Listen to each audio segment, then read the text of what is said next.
మేమేం చేసినాం? మీలాగా లత్కోర పని చేయలే. మేము కడుతుంటే కాళేశ్వరం ప్రాజెక్టు కడతా ఉంటే 2 బ్యారేజీలు తెలంగాణ కాంగ్రెస్ నాయకుల యొక్క అసమర్థత వల్ల సమైక్య పాలకులు పెండింగ్లో పెట్టిన దశాబ్దాల తరబడి.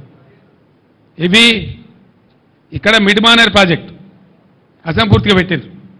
అక్కడ ఎల్లంపల్లి బారాజ్ అసంపూర్తిగా పెట్టిండ్రు. వాటిని మేము అగమేఘాల మీద కంప్లీట్ చేస్తూ ఉన్నాం. ఒక సీజన్లో మేము పనిచేస్తూ ఉంటే కట్ట నింపుతూ ఉంటే మాచారెడ్డి మండలంలో 25 సెంటీమీటర్ల వర్షం కురిసి పెద్ద వరద మానేరు వాగులు వచ్చేసి ఆ మిడ్మానేర్ కట్ట కొట్టుకొని పీకినారు. అది కట్టినోడు ఎవడండి? ఇలా అడ్డం పొడుగు మాట్లాడే కోమటిరెడ్డి వెంకటరెడ్డి మంత్రి, ఇలా మంత్రి.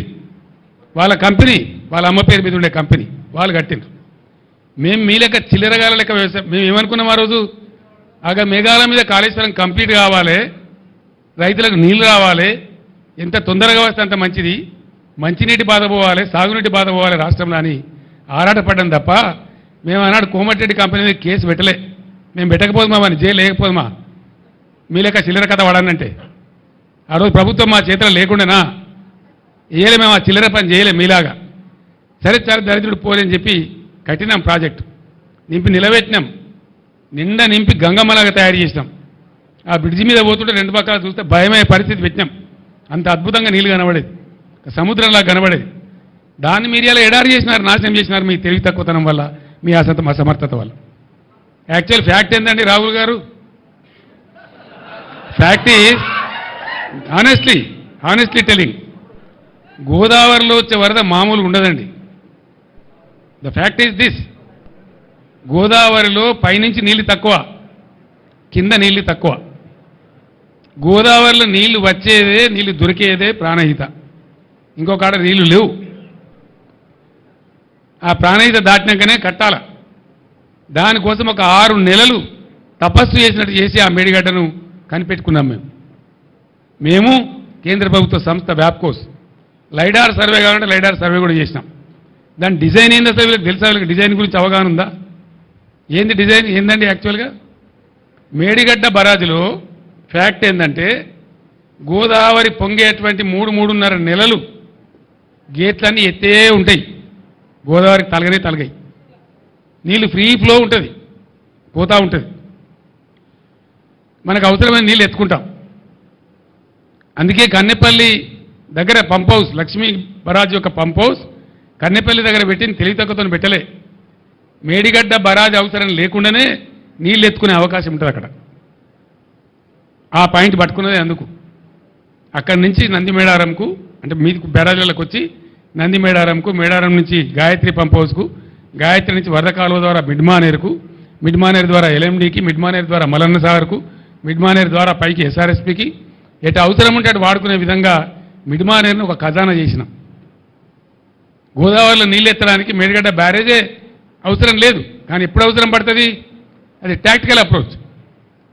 25,000 క్యూసెక్ల ప్రవాహం స్టార్ట్ అయిందంటే గోదావరిలో జూన్ ఎండుకు ఆ గేట్లన్నీ ఎత్తేస్తామండి. అసలు బ్యారేజీలో నీళ్ళు ఆపరు. ఎప్పుడు ఆపుతారు? మళ్ళా ప్రవాహం 25,000 క్యూసెక్లకు డౌన్ అయ్యేదాకా ఆపుతారు. చివరిలో సెప్టెంబర్ మాసం చివరిలో ఆ గేట్లు దించుతారు. అది కూడా మొత్తం గేట్లు దించరు. అటొక 2, ఇటొక 2, ఆ చివరికి 2, ఈ చివరికి 2 వదిలిపెట్టి వచ్చిన నీళ్ళు వచ్చిపోయేటట్టు చేసి ఒక 9 టీఎంసీలు 10 టీఎంసీలు నిల్వ ఉండేటట్టు దానిలో ఆపడతారు. వచ్చినవి పోతూ ఉంటాయి. ఆ 9-10 టీఎంసీలు పెడితే కొద్దిగా బిల్డ్ అవుతుంది కాబట్టి దాన్ని ఎత్తి పోసుకుంటూ ఉంటాం. ఎత్తి ఎప్పటికప్పుడు పోస్తూ ఉంటాం కాబట్టి కరెక్ట్గా చెరువులు, చెక్ డ్యాములు, కుంటలు అన్నీ నిండి ఉంటుండే, భూగర్భ జలం రీఛార్జ్ అవుతుండే, ఏ బాధలు లేకుండే, పంటలు ఎండకుంటుండే. మే నెల తర్వాత కూడా మత్తలు దుంకిన చెరువులు కారణం ఏంది? తెలివిగా దాన్ని ఏ టైంలో ఎత్తిపోయానో ఆ టైంలో ఇంజనీర్ల ద్వారా ఎత్తించినాం. కాబట్టి నేను మాట్లాడిన నిన్న మొన్న ఇంజనీర్లకు, ఏమైందిరా ఈ సన్నాసులకు తెలివి లేకపోతే మీ తెలివి ఏం వచ్చింది, ఎందుకు ఎత్తలేదు నీళ్ళు అంటే, సార్ మమ్మల్ని నిరోధించిండ్రు అని ఏదో ఉన్న తోకమట్ట అని చెప్పి ఉన్న మీదున్న బ్యారేజీల నీళ్ళు కూడా వదిలేసారు కావాలని చెప్పి, వీళ్ళు తెలివి తక్కువతనం మేము ఏం చేస్తాం సార్ అని చెప్పారు నాకు ఇంజనీర్లే. నిన్న ఇవాళ అడిగిన నేను అక్కడికే పోతున్నా. అసలు ఏం జరిగిందంటే 50 టీఎంసీల నీళ్ళు సముద్రానికి వదిలిపెట్టింది సార్. దగ్గర 48 టీఎంసీల నెట్ వాటర్ కుంగిందని దాని ఏదో కేసీఆర్ని బదనాం చేయాలి, గత ప్రభుత్వాన్ని బదనాం చేయాలనే ఒక చిల్లర కుట్రతోని ప్రేక్షకుల్లాగా చూసుకుంటే సన్నాసులాగా కూర్చుంటే నీళ్ళని వీకినాయి. ఇప్పుడు కూడా 1500 టీఎంసీలు పోతా ఉన్నాయి ప్రణాయితలు. ఇప్పుడు కూడా క్యూసెక్కులు పోతా ఉన్నాయి. ఆడ ఎన్ని ఉన్నాయండి పంపులు? వీళ్ళకి లెక్కనా తెలుసా? కనీసం ఏ పంప్ హౌస్ కాడ ఎన్ని పంపులు నేను తెలివైన ఉన్నది వీళ్ళకు.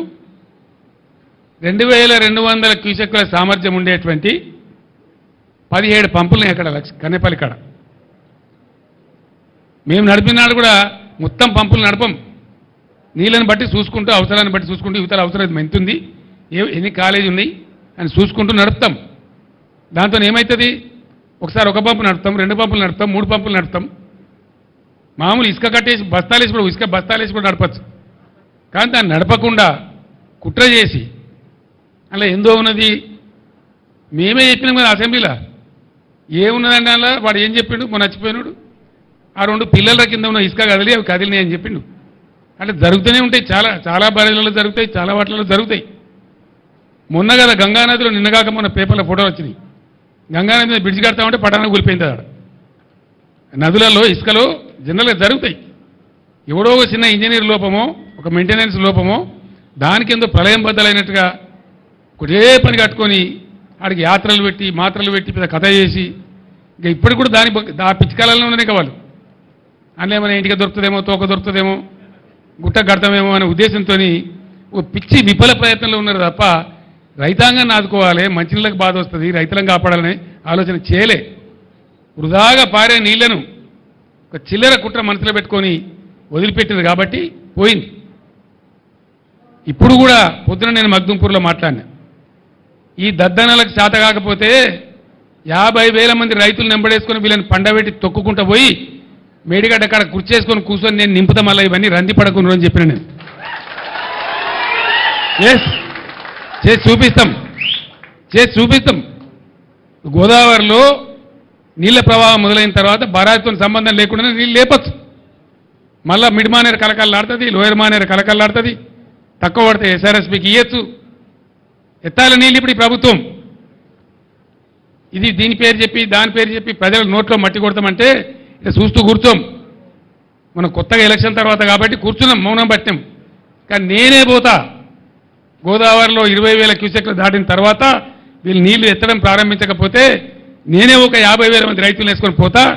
తొక్కి వీళ్ళని పండబెట్టి తొక్కి ఆ మోటార్లు నడిపిస్తాం. మేము ఊరికే గైడే చేతులు ముడుచుకొని లేం, ఉండం కూడా. ఇవన్నీ అవకాశాలు ఉండంగా వీటిని పక్కన పెట్టి ఏదో మిరమెచ్చకాలు చెప్పి రోజుకో స్టంటు కొట్టి కథ చెప్పి కాకరకాయ తోకరకాయ మాటలు చెప్పి అన్ని కాయగూరుకుడు మాటలు మాట్లాడి ఇదా రాజ్యం నడిపే పరిస్థితి. ప్రజలు లేరు, వాళ్ళ బాధలు లేరు, యాదవులు లేరు, దళితులు లేరు, ఓవర్సీస్ స్కాలర్షిప్ లేదు, మంచినీళ్ళు లేవు, సాగునీళ్ళు లేవు. ఇప్పుడు ఆపరేషన్ లేకుండానే మోకాళ్లకు ప్లాస్మా ట్రీట్మెంట్. మీ ఆర్థోపెటిక్ సమస్యలన్నిటికీ రోబోటిక్ టెక్నాలజీ ద్వారా తక్కువ ఖర్చుతో శాశ్వత పరిష్కారం. ఫ్రీ కన్సల్టేషన్, ప్రతి ట్రీట్మెంట్ పై 20% డిస్కౌంట్. ఈ ఆఫర్ కొద్ది రోజులు మాత్రమే. త్వరపడండి. V9 hospitals 9281465842.